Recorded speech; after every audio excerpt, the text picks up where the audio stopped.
मग आपल्यासारख्या संसारी लोकांनी तुकोबारायांना विचारलं, महाराज एवढं नाम घ्या, एवढं नाम घ्या असं तुम्ही सांगता, त्या नामस्मरणाचा फायदा काय आहे नेमका?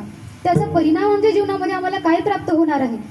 कारण जोपर्यंत माणसाला फायदा दिसत नाही तोपर्यंत कोणत्याही गोष्टीकडे प्रवृत्त होण्याची माणसाची वृत्तीच राहिली नाही. सुभाषितकार म्हणतात, प्रयोजन मनुद्दिश्य न मंदोपी प्रवर्तते. म्हणजे मंद बुद्धीचा व्यक्ती जरी असला तरी तो स्वतःचा पहिले काय पाहतो? फायदा पाहतो, स्वार्थ पाहतो. मग साधू संतांनी आपल्याला एवढ्या एवढ्या पद्धतीने सांगितलं, मग याचा फायदा काय आहे? कसं आहे? फायदा दिसत नसेल तर कोणत्याही गोष्टीकडे प्रवृत्ती होत नाही माणसाची.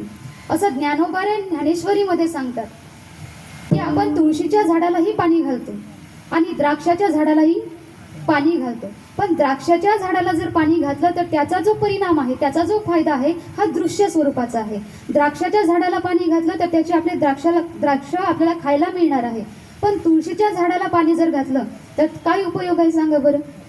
आपल्या घरी फर्निचर करायचं म्हटलं की तुळशीचे लाकडं लागतात का? लागत नाही. सावली घ्यायची म्हटलं तर तुळशीच्या झाडाखाली बसू शकतो का? बसू शकत नाही. भूक लागल्यावर तुळशीचे फळं खाऊ शकतो?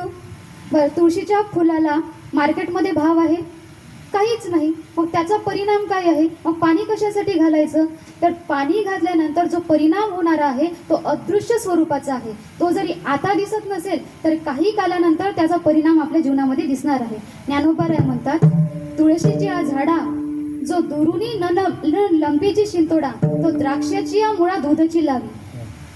तुळशीच्या झाडाला पाणी घातल्यानंतर त्याचा परिणाम दिसत नसेल तर या कलियुगातला माणूस तुळशीच्या झाडाला पाणी घालायला सुद्धा तयार नाही, पण द्राक्षाची फळं खाता यावी याच्याकरिता द्राक्षाच्या झाडाला पाणीच नाही, दूध घालायला सुद्धा तयार आहे.